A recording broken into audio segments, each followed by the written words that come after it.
All right, hello ladies and gentlemen. Today I wanted to show one of my favorite decks to play in this format, BT13, and that is to play yellow hybrids, featuring Marcus Damon punching. And this deck actually does pretty well against pretty much everything else in the meta, including RizeGreymon. So why don't we go ahead and get started with this. So first, our babies are red Koromons, the draw one. I tried it with the yellow one and it's actually not super different. The problem is that there are some red and yellow cards in this deck that are options that you might want to trigger, but you only might have some yellow Tamers on the board. So having the red baby Koromon would actually let you play those. So it's a little bit kind of your preference, but just having that ability to trigger red and yellow options is huge. Therefore, I'm going to go with the red Koromons to start.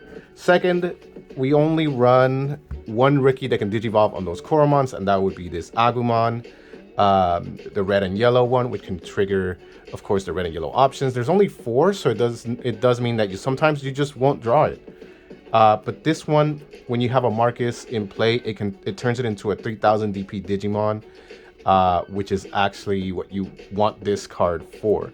And you're not going to run many rookies. This is yellow hybrids. This rookie makes your Marcus be able to punch into your opponent and get benefits from that. And so we run 4 of this boy, who is really, really good. Next, we run 1 Pokemon. There have been times when I have just a bunch of Tamers out on the board, and I could really use a hybrid. I have the memory, but I just don't have the hybrid in hand. Pokemon goes down hard for 3, and you search top 5 cards and you're looking for a hybrid. Sometimes that's made a difference where you can win the game if you can just pull off a Pokemon and then you can Digivolve for free into your hybrid. So I run 1 because sometimes you just need a really deep search for a hybrid, right? Sometimes that could be the difference between winning and losing a game. We run 4 Kazemon, yellow hybrid, of course. This is a yellow hybrids deck. You got to run the 4. You, of course, also have to run the 4 Zephyr. You run all 8 of the yellow hybrids that are possible. Since there's only 8, you definitely want to just keep looking for them, drawing them. And we run 1 of the broken GeoGreymon.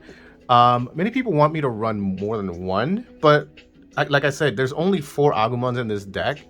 So you probably won't even get to use this Digivolution, but it does get to play you a card from security and recover, which is in and of itself pretty broken. So if you are able to have an Agumon and then Digivolve into GeoGreymon to play your Tamer, that would be incredible. So hopefully you do that, but I wouldn't run more than 1 because it's not going to happen very often.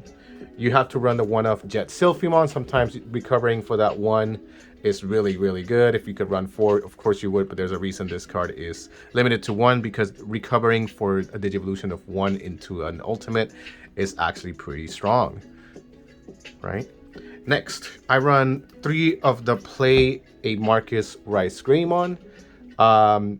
Also, if your Marcus swings into security, for example, and dies, this card lets you put it back on top of your security, kind of recovering. So once this RizeGreymon is out, you can kind of swing, and you have an active Marcus, you can swing and recover that Marcus into security. So this is a pretty strong card, lets you play a Marcus, which is featured in this yellow hybrids deck. We run 1 of the RizeGreymon X. If you have you can play a yellow or red Tamer when Digivolving without paying the memory cost. And if you have RizeGreymon, you can minus DP for each Tamer, which is pretty nice. I only run 1 because the cost is 4 if you hard do it, because we do have the other RizeGreymon. But if this is the only level 5 in hand, like, feel free to Digivolve. It's not a terrible card to play a Tamer off of in a yellow hybrid deck. Next, we have our level 6s. We have Shadow Seraphimons, 2 of them. When your opponent attacks to security, Digivolve 1. And if they kill the Shadow Seraphimon itself, you get to recover 1. And then for one of your opponent's Digimon gets minus 4,000 for the turn for each card in your security. So that could potentially kill your opponent if they swing into it and you have enough security to kill it. I love this card. It's pretty good defensively. And of course, you can swing with it and leave it available for deletion so that you can recover and maybe even kill something. One of Gallantmon.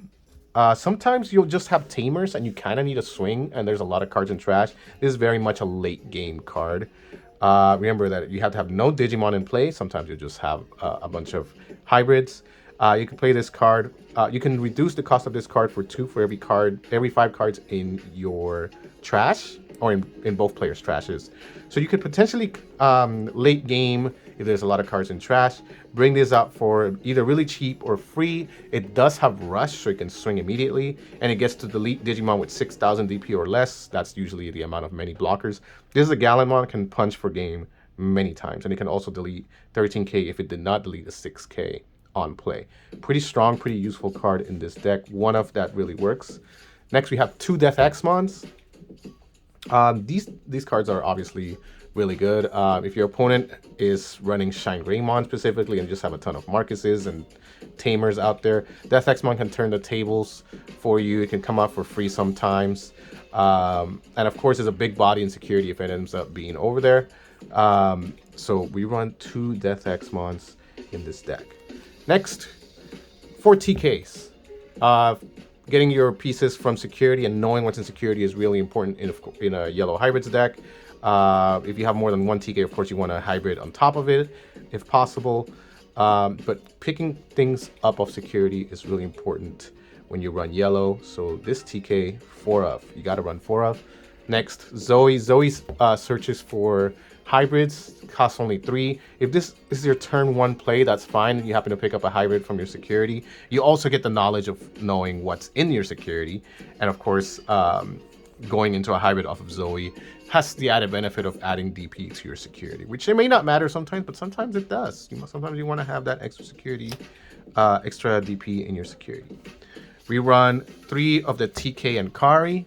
If you happen to have less security than your opponent, you get 2 memory of each one. And of course, you can, whenever you have yellow Digimon attack, you can tap it to -1k. This is kind of like between this and the yellow Koromon if you're running that. Sometimes it helps you get to those numbers that you really need to delete some Digimon, right? It helps you push up. And of course, it's a yellow hybrid target that you can Digivolve on top of. And of course, you can play it with the RizeGreymons if they happen to be available, right? So pretty cool card. I like it a lot here. Next, we get to the Marcuses. We run 3 of Punch Marcus. There's not a whole lot of Greymon here. But you only need 3 because you can theoretically, if you don't have an Agumon to turn it into a puncher or the Greymon, you can always just hybrid on top of it, right? You can just hybrid on top of it and swing with that. But if you happen to have the Agumon turn it into a Tamer, you get to swing, you get to Digivolve into a Greymon for free, which in this situation would just be the GeoGreymon. So you only need 3. You don't need 4. It's not going to be super crazy. He's more of a trigger for your options, which we'll see later. But when he does get to swing, you definitely want to swing with it, right? Either by paying the memory or having Agumon trigger it. We run 4 of the new Marcus. You have to run 4. This Marcus is really strong. In combination with some options, they can get enough DP to kill almost any Digimon that there is in the game.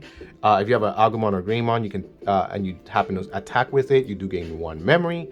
It costs 5, but you often won't just hard play this Digimon because there are so many things that will trigger playing this card for you. And of course, it's a memory tamer as well. So if you get it down on the board, you're not going to get less than 3 assets on the field. So 4 of Marcus Damons. You can see there's a lot of Tamers and a lot of and not very many rookies. You want to have your Tamers going off, and the reason for that is that you have your options. So here we have 4 Final Shining Burst. If you don't know what this does, for 8, one of your opponent's Digimon gets -12k until the end of your opponent's turn, and then you can play a Marcus from your hand without paying the cost.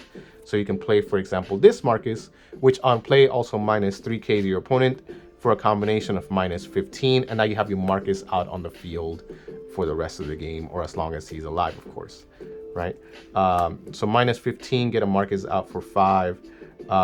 And if you happen to have an Agumon or Greymon on the field, you can tap. When you tap it, you do gain 1 memory off of that Marcus. It's pretty strong. Next, we also have 3 Shining Blast. You can play a Marcus from your hand for 5. And then for each yellow and or red Tamer, you're probably going to have a lot of yellow and or red Tamers on the field. 3 of your opponent's Digimon get minus 2k for each one. If you happen to play a Marcus, you also get the additional 3k from that, right? So this is pretty strong. It can wipe fields sometimes. This has come up quite a lot, especially if you have a lot of Tamers. So if you have 4 Tamers out for minus 2, you can get up to 3 Digimon on your opponent's side at minus 8k. And if you happen to have a Marcus that you can play, that's an additional 3k on top of that for one of them. So potential board wipe, definitely a Marcus play. They cost 5, so if you ever have both in hand, you could just wipe board and get a Marcus played out onto the field for the same price, which is pretty strong, right? So 3 Shining Blast. Some people run 4. 3 is good enough for me. Sunrise Buster. This card is busted. You run the one if you have to. You can play a yellow or red Tamer, and then for each one that you have on the field, minus 3k. This is very similar to the other options, but better. Because it's minus 3k, you still get to play a Tamer. This is pretty strong. You need to run the one if you're playing it in this deck. Can be triggered by Marcus. Can play a Marcus. Yeah, very good. Lonkhe, Adistakto.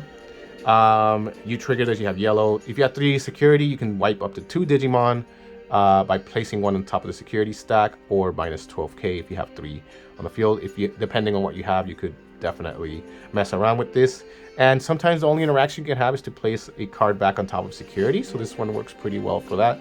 Lonkhe Adistakto, pretty good solid option card to play. And last but not least, we play a Reinforcing Memory Boost. Yeah, gets you 3 memory. You look at 2 cards, one goes to your hand, one goes to security.